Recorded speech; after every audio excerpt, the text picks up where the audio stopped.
Olá! No vídeo de hoje, iremos falar sobre a integração metabólica nos períodos pós-prandial e de jejum. Mas primeiro, vamos relembrar o que é metabolismo? Bom, metabolismo é o conjunto das reações químicas que ocorrem no organismo vivo com o fim de promover a satisfação de necessidades estruturais e energéticas.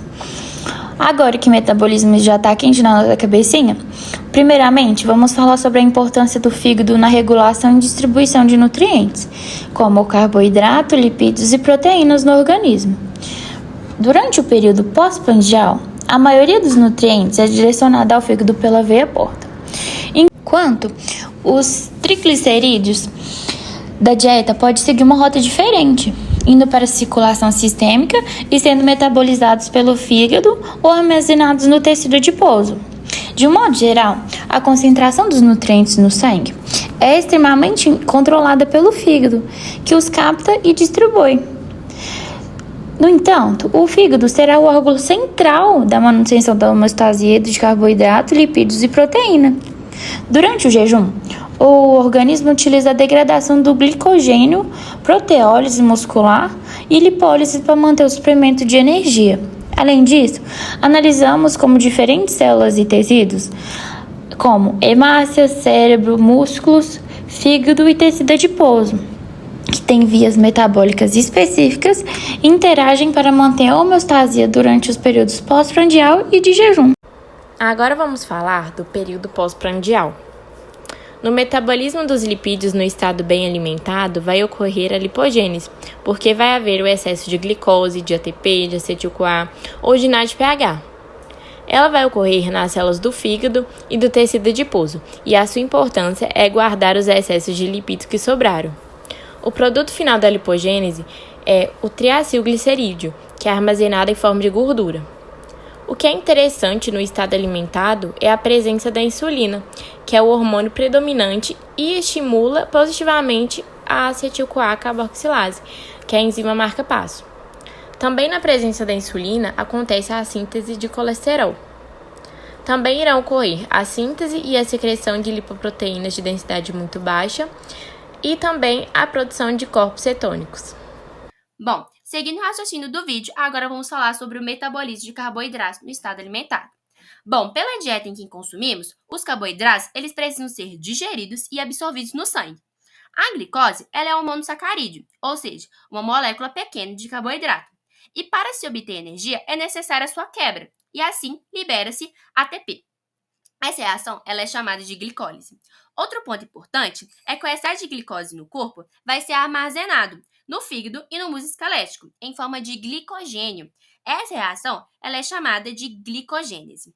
Além disso, no estado alimentado, em que observamos um alto nível de glicose no sangue, podemos perceber que o fígado somente utiliza esse carboidrato como nutriente preferencial, quando a razão insulina e glucagon for alta.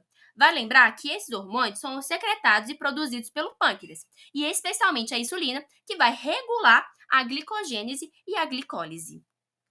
Agora, falando no metabolismo de proteínas no estado alimentado, que é o pós-prandial, depois de comer alimentos, nosso sistema digestivo usa enzimas para degradar, que é a quebra de proteínas e aminoácidos. A digestão das proteínas começa no estômago com a participação da pepsina, enzima que hidrolisa parcialmente a proteína. Devido à especificidade da pepsina, é a enzima que possui um pH ideal, lúcido. Quando a concentração de aminoácidos na corrente sanguínea é alta, a oxidação completa de aminoácidos fornece uma quantidade de energia significativa para o tecido hepático.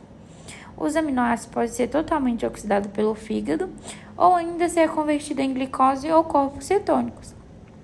A produção de glicogênio a partir de aminoácidos provenientes da dieta, que é o gliconeogênese pós-prandial, é particularmente estimulada por dietas ricas em proteínas e pode persistir por algum tempo mesmo após o término de uma refeição. E os hormônios que participam do metabolismo de proteínas são a insulina e a glicose. Então, agora a gente vai entrar um pouquinho sobre a metabolização de lipídios no estado de jejum. Esse processo ele vai girar em torno da lipólise, que é despertada quando não há glicose suficiente na corrente sanguínea para suprir as atividades físicas de um indivíduo, né, devido à pouca ingestão de carboidratos. Então, o fígado ele já vai ter degradado o restinho de glicogênio que tinha dentro dele. E aí, já que não vai ter mais glicogênio para degradar, ele vai induzir a quebra de células gordurosas, né, a fim de liberar ácidos graxos. Então, a lipólise, ela é um processo de quebra de triacilglicerol em moléculas de ácidos graxos e glicerol, né? É um processo catabólico que transforma moléculas polímeros em monômeros, né? Moléculas grandes em pequenas partes. E esse processo vai ter um andamento através das enzimas lipases. E essas enzimas, elas podem ser ativadas ou inibidas pelas catecolaminas, que são neurotransmissores, né, controladas pelo sistema nervoso central e autônomo, né, então entra a noradrenalina ou a acetilcolina, e também podem ser ativadas ou inibidas através de hormônios, como a insulina e o glucagon. Como a gente está falando aqui da metabolização de lipídios no estado de jejum, então a gente vai ver com maior atividade o glucagon. Então, vamos resumir aqui. A lipólise, ela vai acontecer no músculo, no fígado ou em tecidos adiposos, com o intuito de quebra de moléculas por conta de uma necessidade de energia. Porque se não tem carboidrato, para ser quebrado e ser transformado, né, futuramente em ATP, a gente vai começar a queimar gordura, certo? Mas agora como que acontece esse processo de quebra? Como que a gente vai transformar uma molécula em ATP? Então vamos lá. Ela pode acontecer no citoplasma, né, se for o caso de hidrólise, ou nas mitocôndrias, se for o caso de beta-oxidação. A gente vai ver que tem a primeira etapa é a de hidrólise e a segunda etapa é de beta-oxidação. Então, a primeira etapa é a de hidrólise. A hidrólise ela vai pegar o triacilglicerol e vai quebrar em ácidos graxos e glicerol. E esse processo vai ser comandado por uma enzima, que é a LHS, que é a lipase hormônio sensível, que ela é regulada pelo glucagon. Então, quando tiver um aumento dos níveis de glucagon no nosso corpo, essa enzima será ativada para fazer esse processo. E depois vem a segunda etapa da beta-oxidação, né, que acontece dentro das mitocôndrias. E para acontecer esse processo de beta-oxidação, é preciso que os ácidos graxos sejam ativados e transformados em acetil-CoA. E a partir disso, dentro da mitocôndria, as enzimas irão remover 2 átomos de carbono por vez e se ligarão à coenzima A. Essa coenzima irá se transformar em acetil-CoA e esse acetil-CoA irá entrar no ciclo de Krebs e cadeia respiratória para formar o ATP. Né? Então, a gente sabe que o ATP é a adenosina trifosfata e que é uma molécula essencial para o nosso corpo todo funcionar, né? Para a contração, enfim.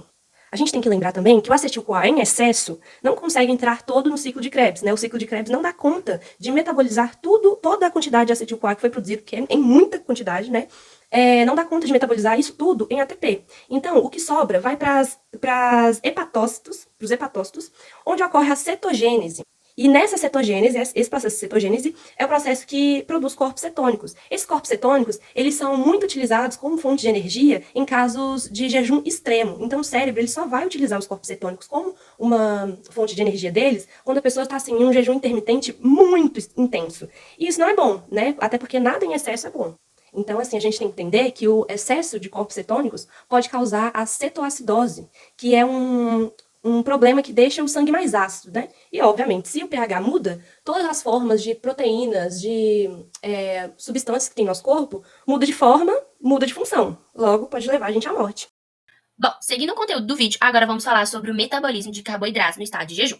Ou seja, não temos a disponibilidade de glicose por meio da dieta. Assim, o nosso organismo, ele precisa utilizar outros mecanismos, que são chamados de glicogenólise e gliconeogênese. A glicogenólise, ela irá utilizar as reservas de glicose do fígado, ou seja, ela vai transformar aquele glicogênio armazenado no fígado em glicose e vai ser transferido para a corrente sanguínea e assim utilizado para todo o nosso corpo. Vale lembrar que esse mecanismo ele é disponível somente por algumas horas, pois o glicogênio ele é uma reserva limitada no fígado.